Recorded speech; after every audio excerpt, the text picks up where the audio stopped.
Nasci com um cheiro natural de colostro. Qualquer bebê que se aproxima de mim para de chorar. A dona de um centro de cuidados pós-parto ficou tão impressionada que me ofereceu $50.000 por mês na hora. Recusei e atravessei o oceano para estudar a disciplina mais difícil que existe, finanças. Afinal, em minha vida passada eu havia entrado para a família mais rica de Grambar como a babá de maternidade mais bem avaliada, contratada para cuidar da única filha do magnata e de seu recém-nascido. Na festa de um mês do bebê, uma peça de roupa íntima feminina com um cheiro insuportável caiu dos braços do genro do magnata. Confrontado, aquele desgraçado jurou que eu havia me atirado nele, sido rejeitada, e plantado minha própria roupa íntima nele para incriminá-lo. Expliquei desesperadamente, mas o cheiro na roupa íntima era idêntico ao meu, e a filha do magnata me arrastou para fora, e soltou o cachorro em cima de mim até eu morrer. Meus pais foram até a propriedade dos Walker exigindo justiça. Eles foram abatidos e dados como alimento aos peixes. Quando abri os olhos novamente, me forcei a recusar o salário de 50 mil por mês,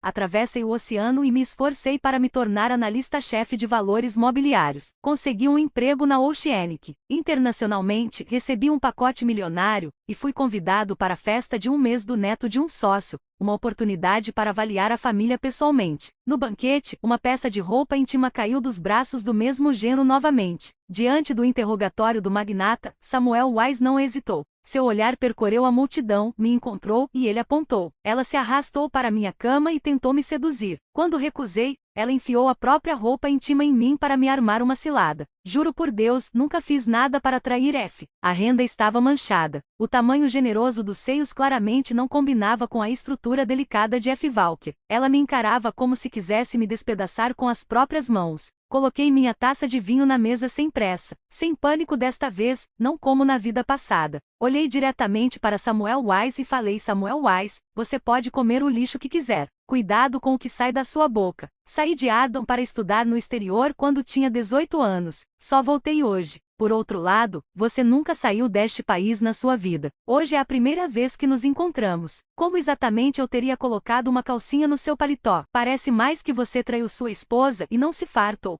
Então guardou a calcinha dela no peito para cheirar sempre que tivesse vontade. As palavras foram tão diretas que a mesa inteira ficou em silêncio. Todos os convidados se viraram para encará-lo. O rosto de Samuel ficou vermelho como um tomate, mas ele continuou falando, lutando para se salvar. Bobagem. Você é uma das babás que trabalham em tempo integral aqui em casa. Desde o primeiro dia, você não parava de me olhar com segundas intenções quando eu a ignorava. Você ficou ainda mais ousada ontem à noite. Eu não estava prestando atenção em nenhum momento. Você abriu a porta à força, se enfiou debaixo das cobertas e se atirou em cima de mim. Se eu não tivesse ameaçado chamar minha esposa do lado de fora daquela porta e mandar demiti-la na hora, você nunca teria parado. As palavras dele fizeram a testa de F se franzir. Desde o nascimento, a equipe de babás profissionais havia aconselhado ela e Samuel a dormirem em quartos separados. Na noite anterior, ela se levantou com sede e passou em frente à porta dele. Ela tinha ouvido alguma coisa. Seu olhar penetrante pousou em mim. F estava começando a acreditar nele, e Samuel percebeu.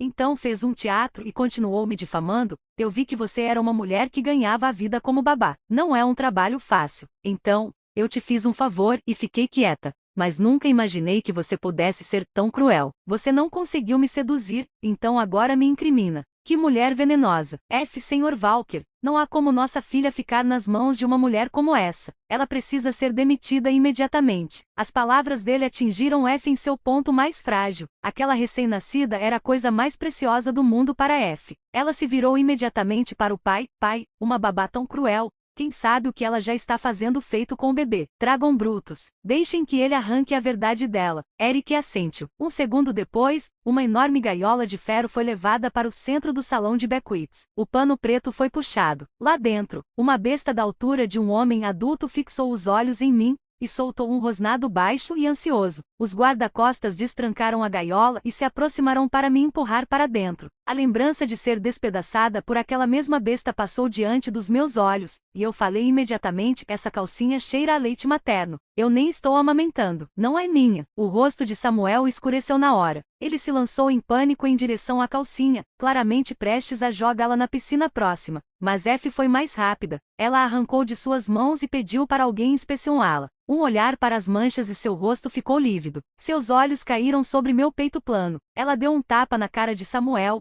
Eu conheço todas as mulheres que amamentaram minha filha. Ela não é uma delas. Quem é essa outra mulher? O anel na mão de F deixou um arranhão sangrento na bochecha de Samuel, mas ele não ousou demonstrar sequer um lampejo de raiva. Tudo o que ele conseguiu fazer foi me encarar com um olhar venenoso e continuar a acumular a sujeira em mim.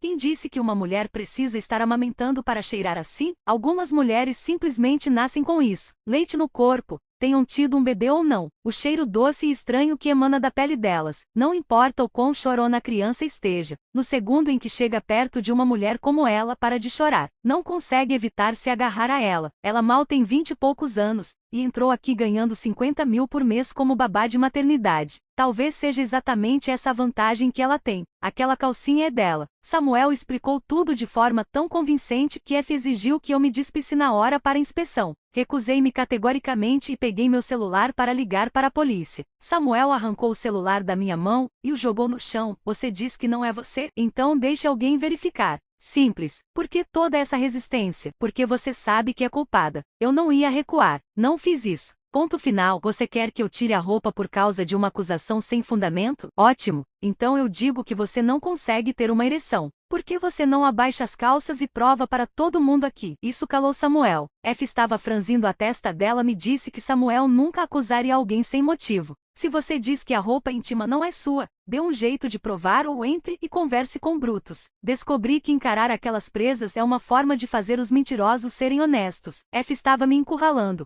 Ou eu me despia na frente de todos para provar minha inocência, ou entrava naquela jaula e alimentava o cachorro. Os guarda-costas já estavam ao meu redor. No momento em que eu tentasse correr, eles me cercariam, me agarrariam e me jogariam naquela jaula, um cadáver injusto sob a cláusula do mestre. Respirei fundo e fiz minha escolha ali mesmo. Peguei minha bolsa e deixei os documentos falarem por si. Um diploma de uma universidade de ponta em Westbridge State, um doutorado em economia. Eu também tinha uma carta de emprego da Oceanic International, onde trabalhei como analista-chefe de valores mobiliários, mas essa ficou na bolsa. Eu não ia envolver assuntos profissionais nisso. Mostrei as duas credenciais e olhei F nos olhos. Senhorita Walker, eu estudei na Westbridge State. Todo mundo sabe o que é preciso para sobreviver lá. Eu me esforcei ao máximo por 6 anos para conseguir um doutorado em finanças em uma das melhores instituições do planeta. Ganho um salário de 7 dígitos em dólares, eu disse. Minha voz cortou o silêncio sepulcral do salão de Beckwiths como um chicote. Por acaso eu pareço precisar lavar os lençóis do seu marido ou trocar as fraldas da sua filha? Joguei o diploma de chefe de ouro sobre a mesa de jantar. Ele deslizou pela toalha de seda e parou bem na frente de F. Os convidados ao nosso redor eram a elite absoluta de Ardo. Não eram tolos. Um doutorado da Universidade Estadual de Westbridge não era algo que se pudesse falsificar,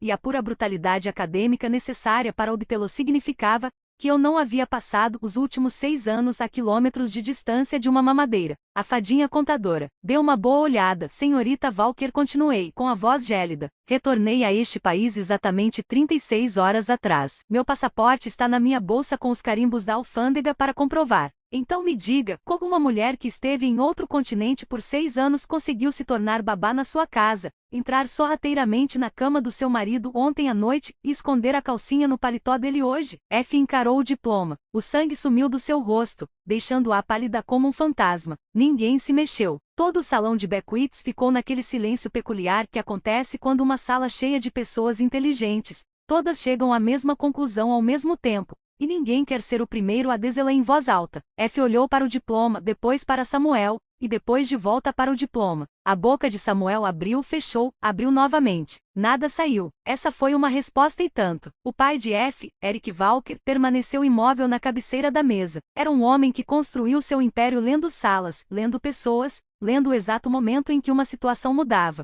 Seus olhos se moveram do diploma para o rosto do genro, e algo por trás deles ficou muito frio. Samuel. Sua voz estava baixa. Isso era pior do que gritar. Samuel engoliu em seco. Eu posso explicar. Então explique. A sala aguardou. Samuel olhou para mim. O cálculo era visível. Ele estava analisando todos os ângulos, procurando aquele que ainda funcionava. A mentira que ainda poderia se sustentar. Eu observei procurá-la e não encontrar nada. Eu não a conheço, ele finalmente disse. A cabeça de F virou-se lentamente em sua direção. Você não a conhece? Não. Então como é que a roupa íntima dela foi parar dentro do seu casaco? Não é uma pergunta, é uma frase. Direta e precisa, do jeito que você fala quando já sabe a resposta, e está apenas esperando que a outra pessoa confirmasse a tolice que havia cometido. Samuel não disse nada. O silêncio durou cerca de 4 segundos. Então, F se virou para o pai e disse encontre-a. Eric Walker não fazia pedidos. Ele os dava uma vez, discretamente, e as coisas aconteciam. 3 de seus homens desapareceram do salão de banquetes. Os convidados se remexiam. Alguns olhavam para seus pratos, outros olhavam para Samuel, que havia adquirido uma imobilidade peculiar, a imobilidade de um homem parado sobre o gelo, que consegue ouvir estalar. Levou 11 minutos. Eu sei porque contei. Fiquei parada onde estava, contei os segundos e respirei lenta e uniformemente, do jeito que eu havia treinado para respirar em momentos difíceis. Eles a trouxeram pela entrada lateral. Ela era jovem, por volta dos 20 e poucos anos, talvez menos. Uma convidada que havia sido encontrada em um dos quartos do andar de cima. Não uma funcionária, não uma garçonete. Uma convidada, alguém que estava na lista de convidados. Ela estava chorando antes mesmo de cruzar a soleira. Não o tipo performático, mas o tipo colapsado, onde o corpo já desistiu de manter qualquer pretensão, e está apenas tentando se manter de pé. Ela olhou para Samuel. Samuel. Ela olhou para o chão. Foi então que F soube, completamente, irrevogavelmente, da mesma forma que se sabe que um osso está quebrado não porque se vê, mas pelo som específico que faz. O caso dele, disse Eric. Não era uma pergunta. Um de seus homens assentiu. A jovem tremia. Alguém claramente lhe dissera, enquanto desciam as escadas, que negar seria significativamente pior para ela do que admitir. Ela olhou para F com a expressão de quem sabe que destruiu algo, e precisa ficar em meio aos destroços. Sinto muito, disse ela. Sua voz falhou na segunda palavra. Sinto muito. Ele me disse que o casamento já tinha acabado. Ele disse, pare. A voz de F estava perfeitamente calma, já ouviu o suficiente. Ela olhou para Samuel. Samuel olhava para as próprias mãos. Olhe para mim, disse ela. Ele ergueu o olhar. O que quer que tenha visto no rosto dela o fez estremecer. Ela estendeu a mão e tirou o anel. Era algo extraordinário. Eu me lembrava dele de antes, da minha vida passada. 3 quilates, engaste de platina, feito sob medida. Ela o colocou sobre a mesa à sua frente. O pequeno som que fez contra a toalha de seda foi o mais alto em toda a sala. Acabou. Samuel se mexeu. F me escuta. Não foi o que você fez, Samuel. Só me deixa falar. Você ficou na frente de todos em quem confio. A voz dela não se elevou. Não falhou, e você tentou dar uma mulher para o meu cachorro comer. Uma mulher que você nunca viu, só para encobrir a sua própria sujeira. Ela pegou a taça de vinho e a colocou de volta na mesa sem beber. Acabou. Ela acenou com a cabeça para o pai. 2 guarda-costas apareceram ao lado de Samuel. Não eram rudes, apenas presentes e imóveis como montanhas presentes e imóveis. Samuel olhou para mim uma última vez. Algo feio passou pelo seu rosto. Se fosse outra vida, se eu fosse alguém sem documentos, sem credenciais, sem 6 anos de comprovação carimbada em tinta e selos institucionais, aquele olhar teria sido a última coisa que eu veria antes da cela. Mas esta não era essa vida. Sustentei o olhar dele até que ele desviasse o seu. Então, eles o levaram para fora. A sala exalou. A conversa começou devagar, com cautela, como as coisas recomeçam depois de um tremor, todos verificando primeiro se o terreno está estável. A mulher de amarelo foi escoltada para fora por um funcionário. A gaiola de ferro continuava no centro da sala. Brutus ainda observava tudo com um interesse calmo e profissional. Eric Walker caminhou até onde eu estava. Era um homem alto, de rosto largo, com a aparência de quem já havia enfrentado dificuldades e sabia disso. Olhou para mim por um instante, sem dizer nada. Devo-lhe um pedido de desculpas, disse ele. Deve mesmo. Ele não hesitou. Age com base em informações incompletas, disse ele. Isso não é desculpa. Não, não é. Ele enfiou a mão no paletó, tirou um cartão, e vi um valor escrito no verso. O tipo de valor que fazia o ar da sala parecer diferente para quem o visse. Olhei para ele. Não o peguei e não vim aqui por dinheiro. Então, o que posso fazer? Nada. Peguei minha bolsa de mão da mesa. Dobrei o diploma de volta para dentro da pasta. Com precisão e sem pressa, você não pode me devolver o que perdi.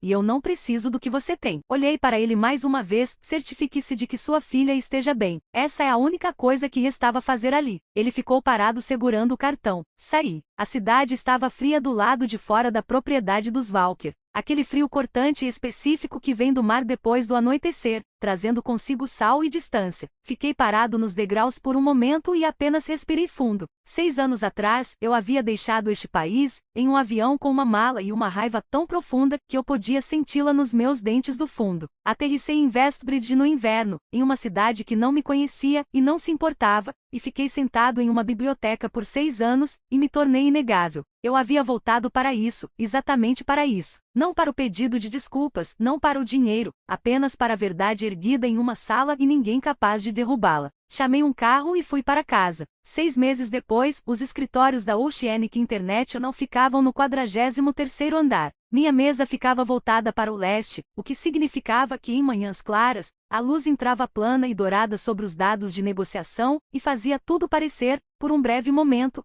algo com que valesse a pena se importar. Eu era bom no meu trabalho. Quero ser preciso quanto a isso. Não necessariamente de quem as pessoas gostavam. Não era o tipo de analista com quem se saía para beber e trocar histórias, mas respeitado. O tipo de respeito que não exige que ninguém goste particularmente da sua companhia. O tipo que se constrói acertando consistentemente sobre coisas difíceis de acertar. Minha análise da reestruturação do grupo Kellner salvou 3 carteiras de clientes de um colapso que metade do setor não previu até que já estivesse acontecendo. Meu diretor me chamou em sua sala e disse com cuidado: quero entender como você chegou a essa conclusão 6 semanas antes de todos os outros. Eu expliquei. Ele anotou, não entendeu completamente. Tudo bem, os resultados explicaram. Samuel Wise. Ouvi as coisas como se ouve em uma cidade deste porte, através da frequência peculiar de fofocas profissionais que circulam nos círculos financeiros, através de menções em boletins do setor, pelas expressões faciais das pessoas quando o nome dele era mencionado. F entrou com o pedido de falência naquela semana. Os advogados do pai dela agiram com a rapidez e a meticulosidade de quem estava esperando por um motivo. O acordo não foi divulgado, mas seu formato era visível no que restou para Samuel, que não era muita coisa. Sua reputação profissional havia sido comprometida.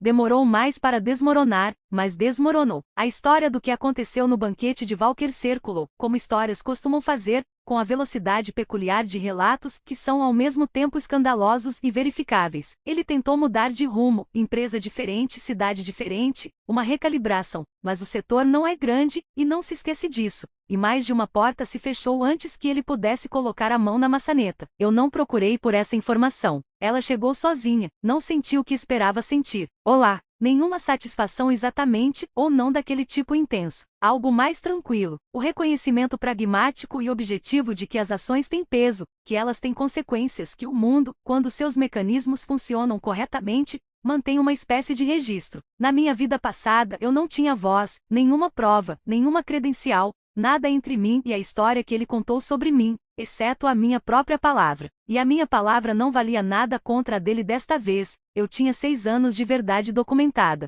Essa era a diferença. Era tudo. A varanda dava para o oeste. O café já estava morno. As luzes da cidade acendiam-se em sequência, acompanhando as mudanças de tonalidade do céu. Aquele azul profundo e peculiar, antes do anoitecer completo. Aquele que dura apenas alguns minutos e não se parece com nada. Sentei-me com a caneca vazia e pensei nela. Na versão de mim que morreu em um jardim enquanto um cachorro a despedaçava, enquanto seu nome era arruinado, enquanto o homem que a destruiu permanece lá dentro sendo acreditado, que estivera completamente sozinha com uma verdade que ninguém aceitaria. Eu a carreguei até aqui, através de 6 anos de bibliotecas e provas e da rotina árdua de construir algo real do nada em uma cidade que não se importava se eu vivesse ou fracassasse. Eu a carreguei como um peso que também era uma bússola. Ela merecia saber que funcionava. Em uma vida, os cachorros me devoraram. Nesta vida, um diploma os deteve. Samuel pensou que poderia me destruir. Em vez disso, perdeu tudo. Eu não precisava ser cruel. Eu só precisava ser inegável.